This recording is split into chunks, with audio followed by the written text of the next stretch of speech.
Hello and welcome to Catacris Magazine. We can be found on the web at www.catacris.com. My name is Jason JROCK Houston, and it's my honor speaking with Glazer girl, singer and songwriter Gigi. How you doing today, Gigi?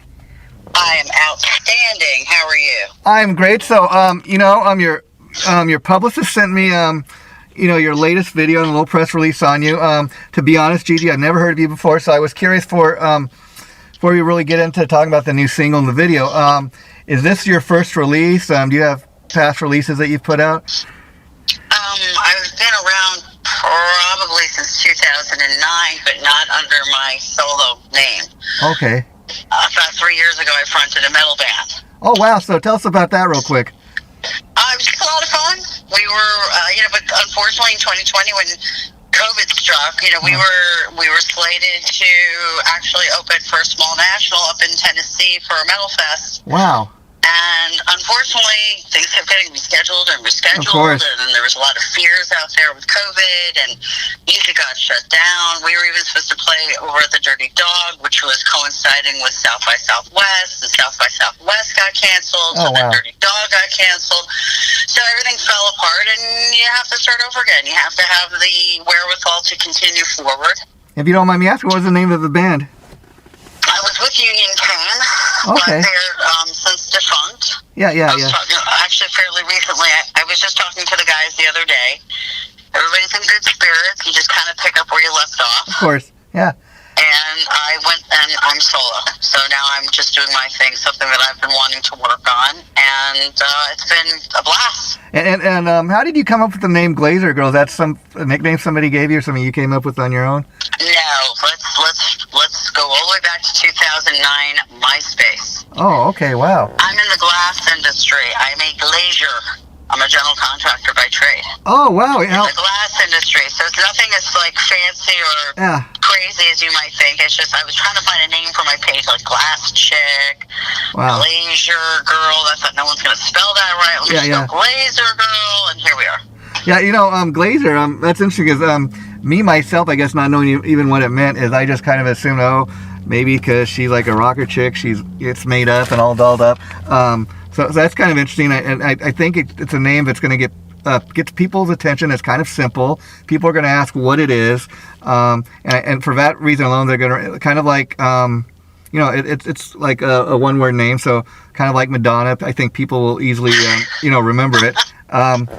So that's pretty cool. Now the current single is, of course, for the song "Amnesia of Me," and it features Zach Maranowick. Okay, and who is Zach? Because I've never heard him, so let's give him a little Zach Maranowick, he's a guitarist for Disciples of Verity. Oh, okay. Disciples of Verity, developed by George Pond, who produced my album. They're all from the same group. And Zach did me a favor, and I said, I need a guitar solo for this. And I was very specific because of the nature of the song. Yeah. I needed to have a certain pull to it, and I think he really accomplished that. He does a lot of his own thing, and he's terrific with Disciples of Verity, and they're doing very well. So, that's cool. Great people. I got lucky. Yeah, and I understand Amnesia of Me is kind of a sad story. It's about your personal story of your own mother kind of suffering with Alzheimer's. First of all, talk about what that experience has been like for you, and about the experience of writing a heartfelt song.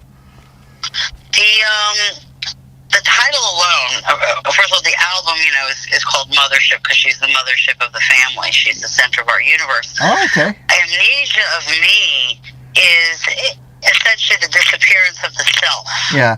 Forgetting who you are. And if you watch the video, you'll see picture frames on a piano that disappear. Yeah. There's less and less of them as the piano spins, and it's representing losing one's memories. Yeah. The essence behind this is to create it wasn't intended to create awareness as much as it is intended to create awareness. I don't know how else to explain it. Yeah. A lot of people see someone who's ailing and they don't understand it, but they're not seeing it through the eyes of the individual having those moments of clarity, and they recognize that they're missing, that their mind is going, that they can't remember the why and the how. If I ask her anything about, her childhood, her youth, her high school, her marriage, anything long term, that's there. Short term, that goes fast. and she's in early stage dementia. I did reach out to the Alzheimer's Association. They have a lot of artists who, when they have something they want to present, they go into a little area called Music Moments. So there's a hashtag Music Moments that leads you to the awareness. The caretakers of individuals, be them the children, or if you have nurses that work with you, or whoever it is, it's very hard. It takes a toll on them, not just the physical exhaustion, but they're seeing a person diminish, and it's very heartbreaking. Of course. But the individual who's actually in it, there's a section of the song when you talk about, like, Alice through the looking glass. You know, I turn the knob and I walk through it like Alice in her glass Undo It down the hole. I'm so alone, the pills don't help. You know, I can't find home. It's the reality of the situation. It's, I'm looking in a mirror, I don't really recognize myself. Why am I mixed up? Why am I having this experience? Why is this happening to me? When you recognize it. And there are other moments that are peaceful where maybe they're in that transitional setting in their mind, and maybe mom will get up from a nap and say, Mom, Dad, and she's thinking of herself as a child. Yeah, yeah. But the reality is they passed 30, 40 years ago. Yeah. So, you know, it's tragic and awful and common. A lot of people are dealing with this. I mean, in general, it's a fantastic rock song to groove to. I mean, if you're not into lyrics, some people aren't lyrics people. They just want to jam. You know, that's if interesting. You're a lyrics person, that's interesting you say that, because okay, it's a very sad topic, very sad thing to go through, and yet with your song, I mean, you're kind of talking about your own personal experience. I get that, but you didn't make it in a way like it's a rockin' song. I guess is the best way to put it. You didn't make it like a really sad song, but you know, unless somebody maybe reads a press release, they might not even know what the song's about. But that's okay too. Yeah, and that's what makes it such a interesting song. Now, you know, it's one thing, and either event is very, very tragic, very off. But you know, like if you have a family member that's maybe dying of cancer, and they tell you, okay, this person's got 2 or 3 months to live, if even that, and you think, okay, at least I know to expect that their time is coming. I can say goodbye. We can do some things together. And as sad as that is, you kind of have a little bit of closure with. Alzheimer's, it's equally as sad, except for like maybe when you realize your loved one's starting to suffer from it, or when it gets to the point where they don't even recognize you. It's much more, maybe a slower process, much more much slower. Can take years. Yeah, and was there? It's very common, and they don't get lost so fast. You're watching them disappear.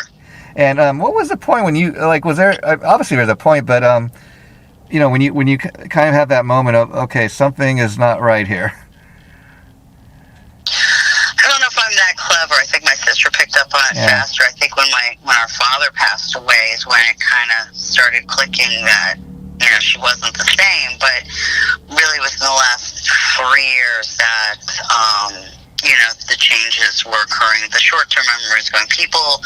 People that you've met multiple times, you reintroduce yourself. Hi, I'm so-and-so. Mm-hmm. It's like 10-second Tom in that movie. Yeah. Hi, I'm Tom. You talk for 10 seconds. Hi, I'm Tom. It's almost, you know, I'm not, and it's not to be humorous about it. No. It's very hard because, you know, when she sees someone that she recognizes, oh, and hello, and, you know, she's very effusive. Mom's a fun gal. She likes to go dancing and listen to live music. She's my biggest fan. So, you know, it's hard for her. She was in the video, and that's her in the video. That's my mom. Yeah. But, you know, she right now doesn't remember that she was in the video. Yeah, I get. She might tell me tomorrow she remembered being in the video. But she's good. Verbally, she's fantastic. I get that. You know, it's just tough. You know, she sees it happening, and there are days where she notices it more, and days that she doesn't notice it as much.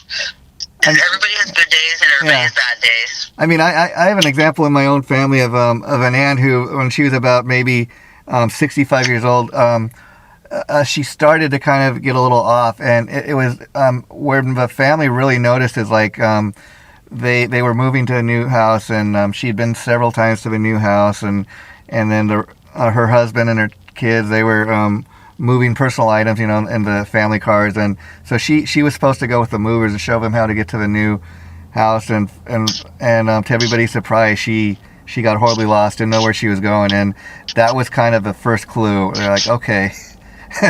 And then yeah, it's a clue. When my mom had come to my house a bunch of times and she was driving and she passed it, she says, you know, some of the houses in the neighborhood have changed and I didn't recognize where to turn. yeah, You know, or not being able to turn off a car or turn on the car. You know, cars have buttons now instead of using a key. yeah, And then you forget, okay, how do I open this car? And she'll stand there for an hour. yeah. And, So, you know, but this song is not, it's a tough song, but Yeah. it's a great song. So, I mean, I don't want to just dwell on the message part of it. I mean, it is there to recognize something. It is there to bring awareness. It's also there for people who are in the middle of it, Yeah. that they're not by themselves and that people do understand and they Yeah. do see what they're seeing.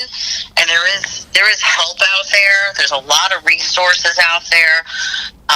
But I think it's also important for the caretakers that they be understood, the amount of pressure that they're under to help their parent, friend, loved one, employer, whoever it is that they're with, that they're taking care of. It takes a lot of them. You have to see that it takes a lot of steam. But the individual who's in it is struggling with trying to find themselves again. Oh, yeah. Trying to remember phone numbers. My mom can't use a phone anymore. Yeah, I mean, like in my daily job, I work with mentally disabled people, and you see, like, you know, and we take them out to the community for a few hours a day, and something that you and I may take for granted, you know, like going to the mall, these people look forward to because, I mean, they live in these homes where other people take care of them, and Group homes, and they don't get to, just to go to the mall, it's a big deal. It's like, you know, it's a major event, and so the little it's things. Normal. They want to be normal. They want to feel normal and a part of things. Of course. Normal is defined individually. It's not, you know, there's no such thing as normal. But what's normal for one person, you know, my sister would take my mom out to go listen to live music and go dance at a bar. Yeah, I mean, why not? Yeah, I've gone out. That's fun. I've gone out to community with some of these people, and you'd be amazed at the looks you get from people like, hey, you know, do you have to have these guys here? You know, they're kind of loud. Well, you know, they don't get it. Yeah, they have a right.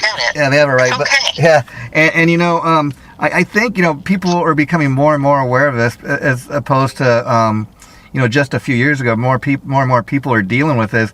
And what's interesting to me is, like you're saying, people like if you know somebody that's suffering from Alzheimer's.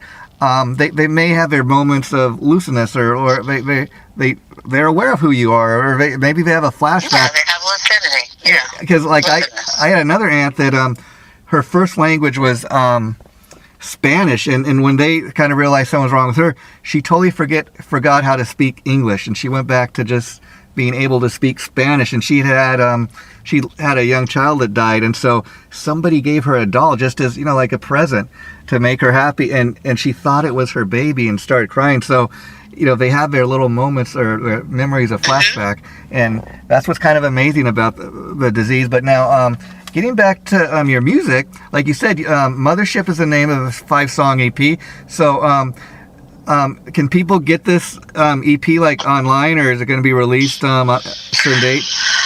It's going to be released online. I'm doing one song at a time right now, and I'm trying to do it over a very short period of time. I just want to give people an opportunity to digest each song, because I have another song that's going to be released next week called The Kingdom. Okay. So it's, you know, I'm not dragging it out, but I just think because of how high speed we are in life today, it's very hard to capture an attention span with a whole album, even though it's only a 5-song EP at the moment. Yeah.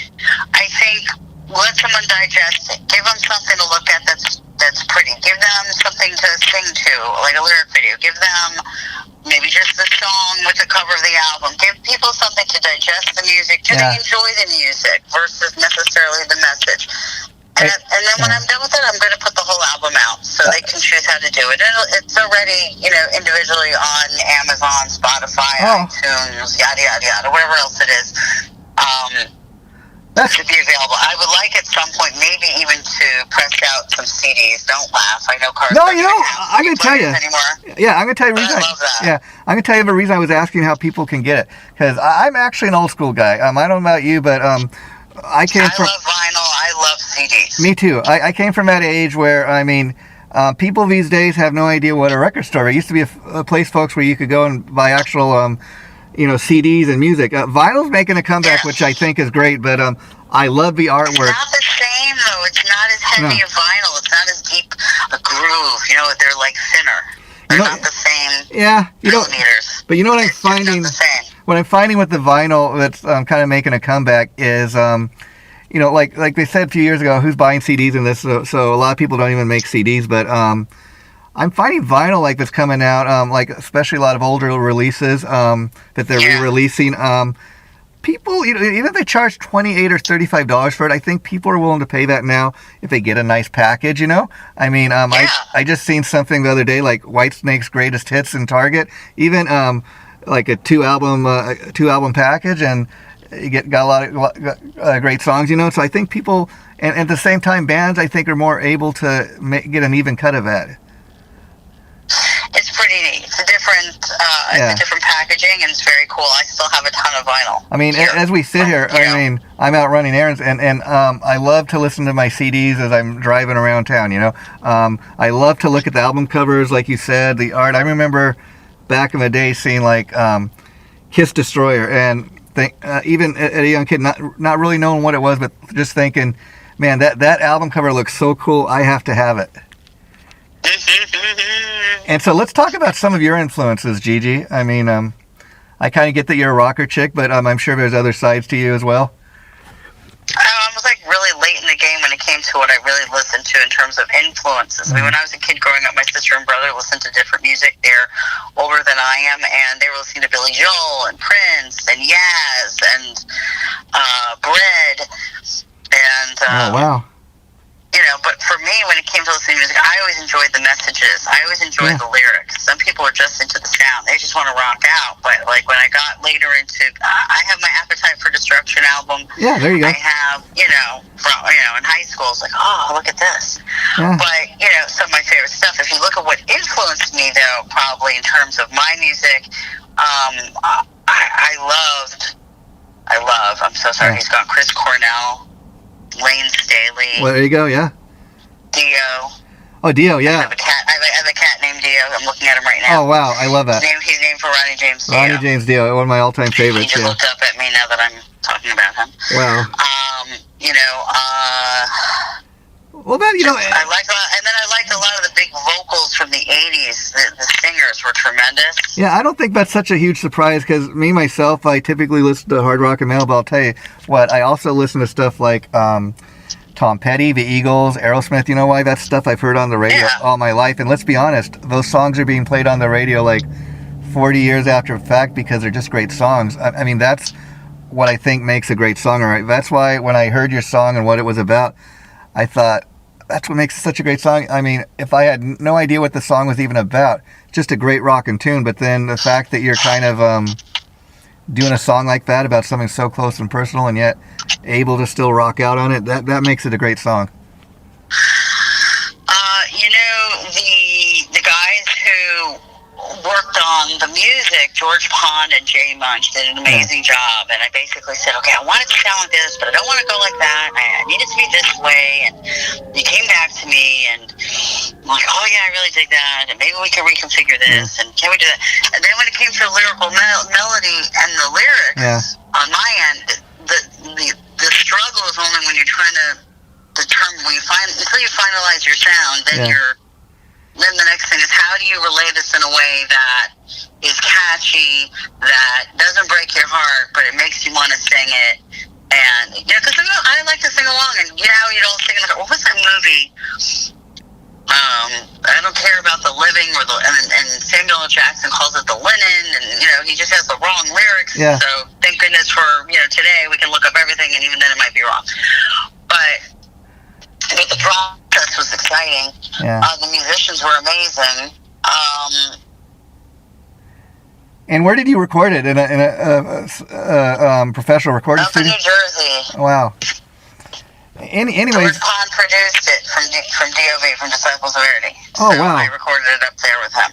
And so what was it like, going from being a part of a band to being like a solo artist? Because, I mean, as a solo artist, I mean, all eyes are still really on you, but, you're writing more of his stuff. You don't have to really ask for permission. You can do whatever the hell you want because you're, Solo artistry is subjective. In my case, it's a question of I want to say what I want to say. I don't like certain politics. Sometimes it's better to be able to put your plan out there and not have to get into giant discussions with whether it's okay with everybody. Yeah, I got you.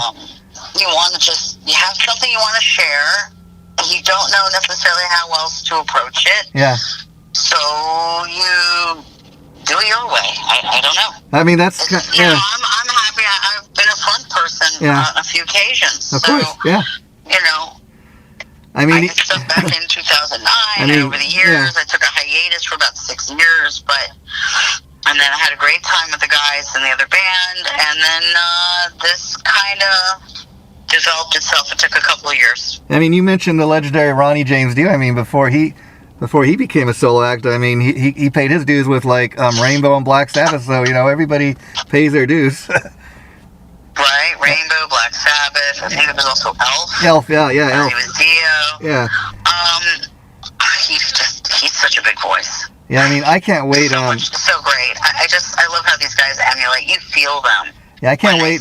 I heard next month they're coming out with that Ronnie James Dio documentary, and so that's something to look forward to, But I got to tell you, listening to your song too, and knowing very little about you when I did, it leaves me, like, as they say, always leave them wanting more. And the song itself is just so good that I'm like, I can't wait to hear the other 4 songs as they're released. And what's interesting, having only heard the one song, is a lot of times when you're hearing something for the first time, you're like, what does this remind me of? And I can honestly tell you, it doesn't really remind me of anything I've heard, in the sense that you kind of, I hear you in a way kind of developing your sound as you're talking about it. I don't know if it's a question of developing the sound. Maybe. I mean, in the sense that sing anything. Yeah, in the sense multi-genre. Yeah. But I think it's a question of how you feel when you're singing the song, which determines your sound. I mean, in the sense that I guess what I'm trying to say, a better way to say it is, when I listen to the song, I'm kind of thinking, this really sounds original. She sounds unique. She does, like, I don't sit there listening and think, she sounds like the next Ann Wilson, or she sounds like, whoever came before. You really kind of got your own unique sound, and I think that's hard to do. That's a big compliment. Thank you. Yeah, so maybe that's a better way of, saying it. So have you done any live performances to promote this? Not as Glazer Girl. I was as Glazer Girl when I was with Union Kane as their front person, but not solo as Glazer Girl. And do you plan to, or you're waiting to see how people respond? Having had the opportunity presented previously to open for someone still kind of intrigues me more than, I've done the bar scene, the local bar scene from the cover era, but since I'm doing original work, it's a little different, because the scene in South Florida is very limited in the immediate South Florida area. I'm in the Miami area, Fort Lauderdale area. Okay. Once you get north above the Palm Beaches, you have more original venues. Okay. Down here, I think about 13 years ago, we took a risk when we were playing music out, and we throw some originals in, and the bar owners might have been upset. But it's a different day and age. I mean, we love covers down here; it's fun. But if you don't do your originals, you don't get that heard. You're not going to get covered someday if you don't put it out there. Yeah. So as far as any live, not yet, because I haven't determined at the moment if I'm going to do that with either as a band or as some people do, where they have their backing music and they sing live, which you see very often in the television and whatnot. Yeah. So that hasn't been determined at the moment. And this is pretty new, and every song stands on its own. They're each equally interesting. That's the way it should be. They each have their own message. They don't sound alike, but they still follow the genre of rock. Yeah. I'm really excited for The Kingdom to come out next week. That one could be multi-genre. I'll wait until you listen to it to really have you determine that. But it's very cool. Yeah, sure. And there was a little snippet. I don't know if you caught that, because I threw a teaser out into the world that someone could listen to, just to kind of get an idea on that. I don't know if you haven't had any that presented to you. I know. I'll maybe ask the publicist. I'll check it out. But yeah, definitely. And so I'll tell you what, Gigi, I really enjoyed chatting with you and getting to know you. Let's keep in touch and do it again. And I'd love to further help you promote this, because I think. Thank you so much, Jason. I appreciate it. Absolutely. Yeah, and it was a pleasure speaking with you. Anytime. Let's definitely keep in touch, and I promise you, we will do it again. I will continue to check out the stuff as it's released, and once we interview you for our site, we love to say, you're part of a family. So anytime. Okay, you take care. And have a great day. Bye bye.